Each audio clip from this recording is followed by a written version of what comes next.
SKIL have sent me a whole ruck of their cordless power tools, which are coming soon in the UK. Now, there's only one thing for it. I've got to get all of these into an epic power tool wall. So let's get it all unboxed. Super bright, that light, isn't it? Look at that. Oh, I've not seen that before. Look at that as well. And you've got two different settings, high and low. That is pretty unique. Favourite thing so far has to be the fact they're all red and black. Perfect colour. And I do love the branding and the feel of everything. Everything feels solid.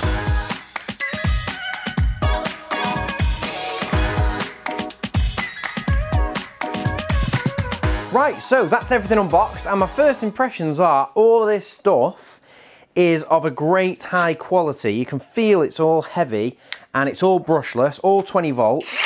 And it's just got a nice solid feel to it. A lot of the stuff has got LEDs on it as well, so there is like a unique benefit to these, because there are obviously quite a lot of power tool brands, so to have a unique feature which differentiates them is good. So I can see they're 20 volt, most stuff's 18 volt, and they've all got these LEDs, and they're not just like a little single LED, it's flipping bright. You look at this, it's super bright, but then also you've got different power settings, so you can kind of make it even brighter if you want to. I'm loving it, and it's all red, and I love the branding. It just looks so clean, the SKIL, S-K-I-L. Love that branding, looks really, really smart. And there's definitely enough here to make a really cool looking power tool wall behind me. So the plan is to change this slightly. So if you've not seen this build, go back and watch it. So this is a two-part build, and it's essentially, all of these panels are on a French cleat. So they all lift off. And the reason why is so we can change it, we can tweak it, and we can make it more relevant as we kind of realise what we use and what we're not using. And the one thing we have realised is that a bunch of this stuff I never use or never touch. The plan is to switch these smaller top frames out to, and these are from IKEA, if you didn't know, like I say, go back and watch the video, but these IKEA 50mm deep frames, and IKEA do them in a couple of different sizes, and they have this bigger size, which is brilliant for power tool walls, as we've already demonstrated, because you go and check out this video. We did a video with a chap called Louis Cole, who is a vlogger, really cool guy. We helped him sort out his garage, and we actually used these exact panels for some power tool panels for him. So go and check those out. And we're going to use the same size frame for here. So we're going to do a row of 5 large frames across the top. But first things first, I can't use the white frames, they're not going to match. I'm going to need these exact frames but in black. So best head to IKEA.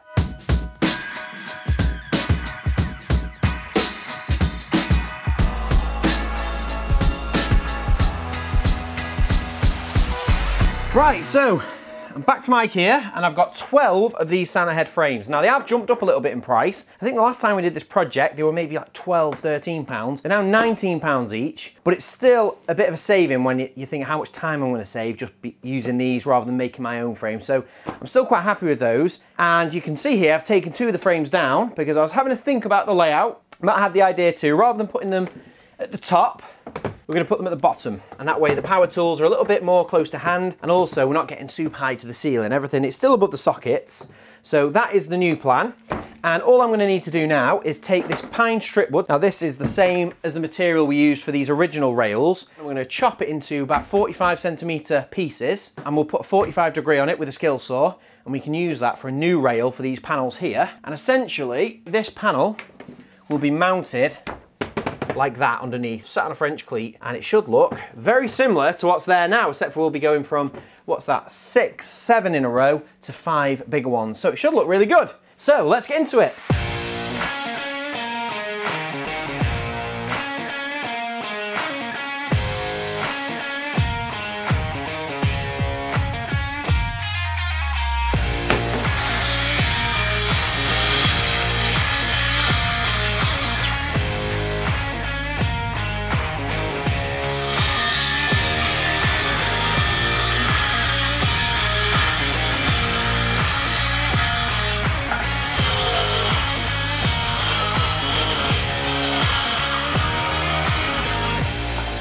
That is solid. I've done a few cuts with that now, and it cuts really, really well. And the main thing is, this is like slightly tapered, this guide here, and it does run really smoothly down the side of the board. It doesn't snag up, or sometimes a little bit of friction made it judder a little bit, and that doesn't do that. It runs really, really well. So I'm really happy with that. I think time to take the label off.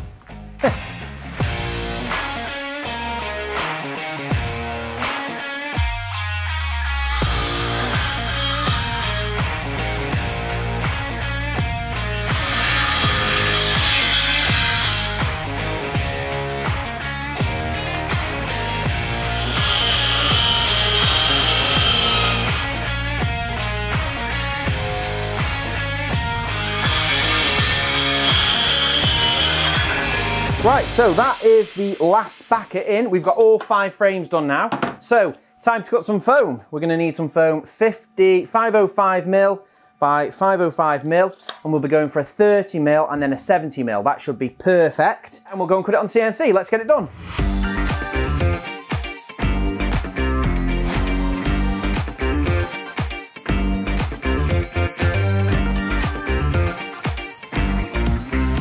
Right, so while the CNC is doing its magic over there, I think it's time we sort out the cleats to go on the back of these frames. So, very similar to these panels. Let me just refresh your memory. Each one of these panels has got basically a 45-degree rail, which is equal and opposite to the 45-degree here on the wall. And that way they hang and you can put a lot of weight on that. So we have to add the same rail to these frames.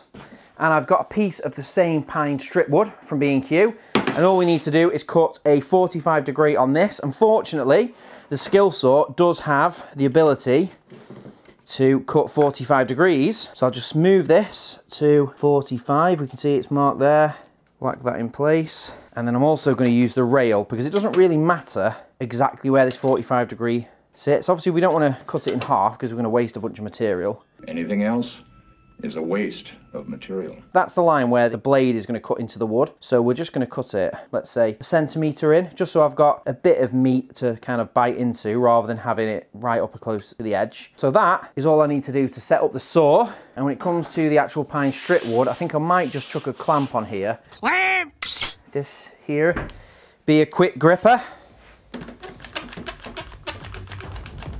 That'll do us.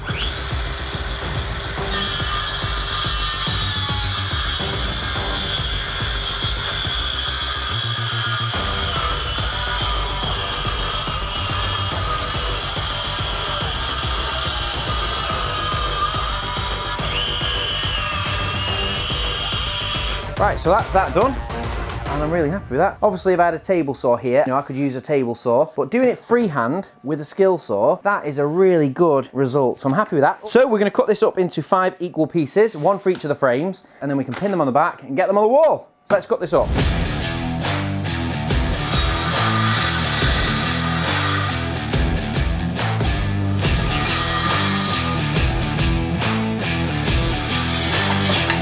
So, that is 5 equal rails, which I'm really happy with. And you might be thinking, next step is just screw them on the back, which is one option, but it's not the option I'm gonna go for, because a bit of a top tip here, it's actually easier to kind of put that in place, and then we can attach the frame in exactly the position we need it. Because obviously we want this to be flush to the top, and then we can literally put screws through and get that in the exact right position. So, all we've got to do now is take that bottom row of frames down, and then we'll mount the first one in the middle, and then we'll go from there.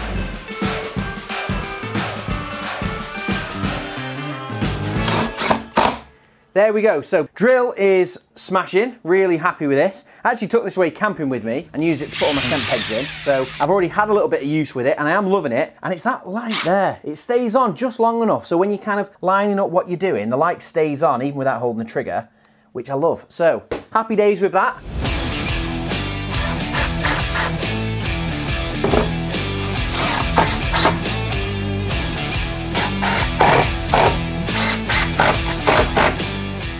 And there we go, that is all 5 frames mounted, so they've basically got the cleats on the back of them now, and they can still lift off. We have lift-off. So all we need to do now is put the fronts on them. So, we've got the foam, CNC has done its work, and we've got all of the foam panels. We've also got the frames to go on the front, and I'll show you what we're doing. So we'll take a 30mm piece, and then we'll have that red side up, and that's gonna sit in the back. And then we're going to have a 70mm piece with the black surface at the front, and that should also press into there. And then we're going to put the frame over the top of it all, and that is the finished look. Now, to attach the two together, we're just going to use some of this really heavy-duty floor tape. I tried a couple of different methods of attaching these together on previous builds, and this is actually the best because I can go around a couple of times, I get a nice slimline kind of seal, and that's how they do picture frames too, so it kind of makes sense. So, let's get them all done.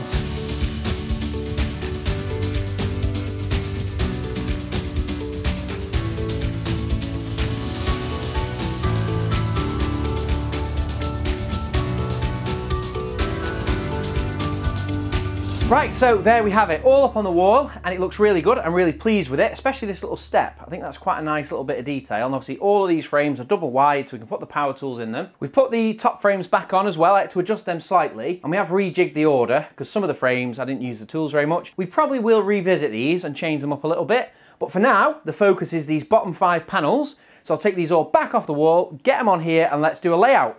Right, so I've taken all the panels down and I've put the 3 middle ones on the table, and this is basically how I do layouts. You want to get the foam off the wall, lay it down like this, and then take your time. Rather than doing one panel at a time, I'm going to do all 3 of the centre ones together, because essentially I think most of the tools are going to fit across those 3. So it's just a case now of taking all the items and just taking your time, figuring out what kind of slots in with what. You're trying to put together a bit of a jigsaw really, a loose jigsaw, but still maintain some sort of categories and some sort of order to it all. So for instance, the SDS drill might want to go with the other drills, and the saws might want to go together, plus any accessories that go with these items can go next to them, leaving space for some finger pulls. And then obviously we've also got all of the batteries, which I do like the idea of having these in facing forwards, because then you can press the battery indicator and you can see, and you can make double sure that they're full of charge before you take them out. So let's get into it. I'll see how long it takes to get me a perfect layout.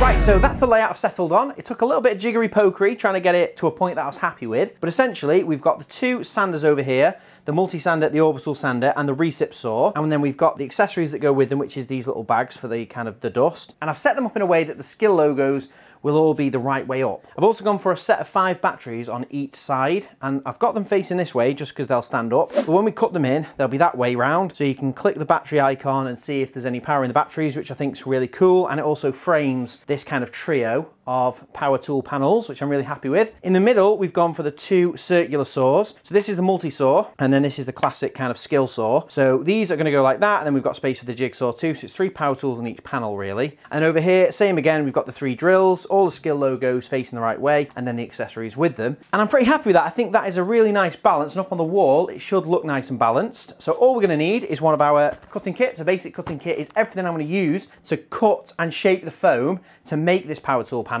And it couldn't be simpler. It's got a pair of anti-cut gloves, which you've got to wear when you're cutting foam using a scalpel. It's got the scalpel handle and the blades. It's got instructions, stickers. It's got forceps for putting the blades on the handle. So first things first, get the glove on, get my scalpel ready, and then we're going to pick an item. Now, probably going to start over here because it's some of the simpler items. And I'm going to pick maybe the impact driver, cut around it with a scalpel, making sure to capture the profile. So keeping the scalpel 90 degrees to the foam, cutting around it all the way around. And for the first pass, it doesn't matter how deep I go. We're just trying to capture the profile on the foam. Once we've got that, I can take the item out of the way and then cut down deep. So for this drill here, we're probably going to cut down about 50-60 mil. Now we've got a 70 mil layer and a 30 mil layer of foam here, so I can actually go all the way through the first layer. 70 mil will be more than enough. Once I've got some finger pulls there, it'll be dead easy to get the drill out, but it'll be held really snugly.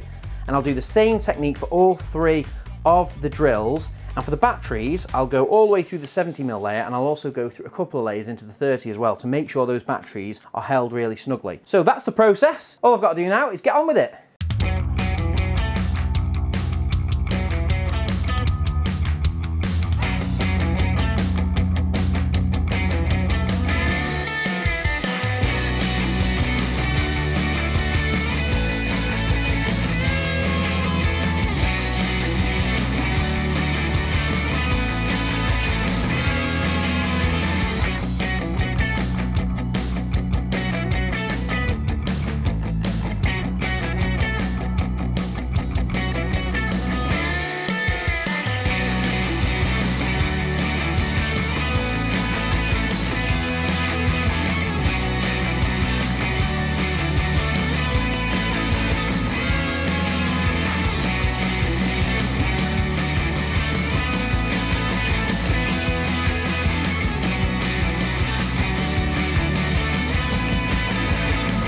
So, There we go, all done. Took a bit of time, I was taking extra care. Obviously this is going right behind me and I wanted it all right. And I also wanted everything held in tightly. That is the key really when you're doing these wall displays. You want everything held snugly so it's nice and safely housed in the wall. And obviously with these items in the middle, these were particularly difficult. They took a little bit longer because they're so deep. I've had to go all the way through. So this SKIL saw here, you can see it's quite a big 3D shape. There's no real like flat side to cut around. So essentially I've laid it on the surface and then, albeit trickily, I've used the scalpel to cut around this part here. And actually something that really helped was pushing down on the SKIL saw, made a bit of an impression on the foam so I could see exactly where that was hitting. So I cut that out first, and also this kind of lever here, we also cut around that. So you can see there's like a deeper section in the bottom which houses this kind of area. After cutting that out, the whole saw sat a little bit flusher to the foam and I was able to capture the outside profile, which is really important. Again, that I didn't have it baggy because we want it to be held really tightly, and it does. It's held perfectly. It sits right down to the base. You can see it protrudes by about probably 80 mil. And something like this was an interesting one because this orbital sander here has got like a little pipe section which pushes out a lot further than the rest. So what I did there was cut around the orbital shape and I ignored this pipe. And then what I've been able to do is tuck that underneath. So we've actually got a little kind of undercut here when that pipe slots into it, which keeps it looking nice and neat, and it doesn't have like a big hole square here that looks like just a lost hole. And there we go, there we have it. We've got the batteries down both sides, 5 batteries in a row. We've got the guides that go with this multi-saw and the SKIL saw are both next to them. The jigsaw has got its little dust pipe. These orbital sanders and this multi-sander both get their little extraction bags next to them. And that is it. That is everything organised in the foam inserts. I'm really happy with it. The only thing that it hasn't got is finger pulls, because a couple of these items, particularly the drills, it makes it easier to get these in and out of the wall when you're using them if they've got finger pulls.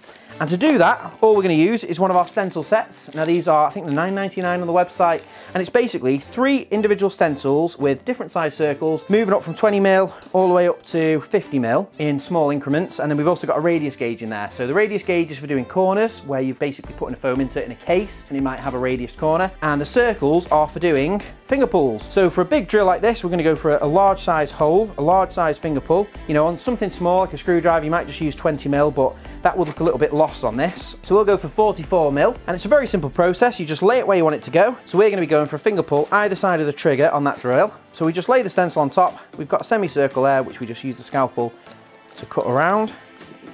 Once we've got the shape of it, we can take that away, and I can cut that down. And we want to go down all the way to the same level that we peeled at. And that's just so your fingers can kind of like dip underneath the trigger of the impact gun.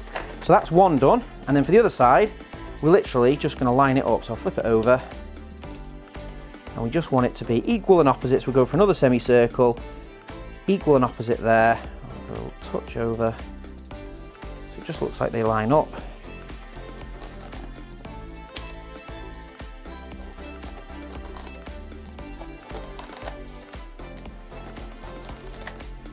So there you go, that's really a nice quick little addition you can make to any liner just to make it that little bit easier to use. You can see that drill comes in and out now, dead easy. So I'm going to add finger pulls to all the other tools that need them, and then that will be it, and we'll get it up on the wall.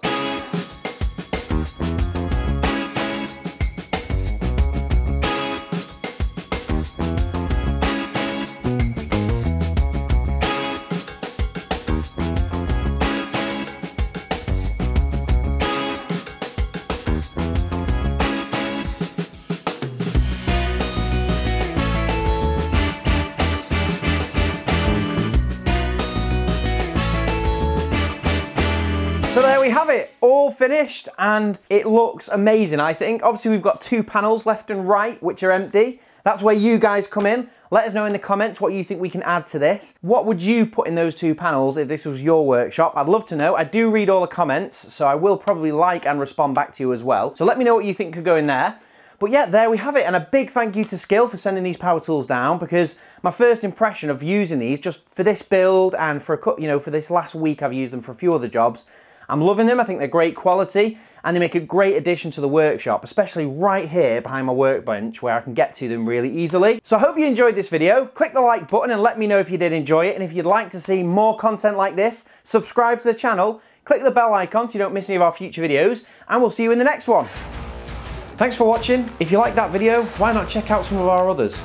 We've got new videos coming out every week. And Colin Furs, what's the quickest way for people to see these videos? Subscribe.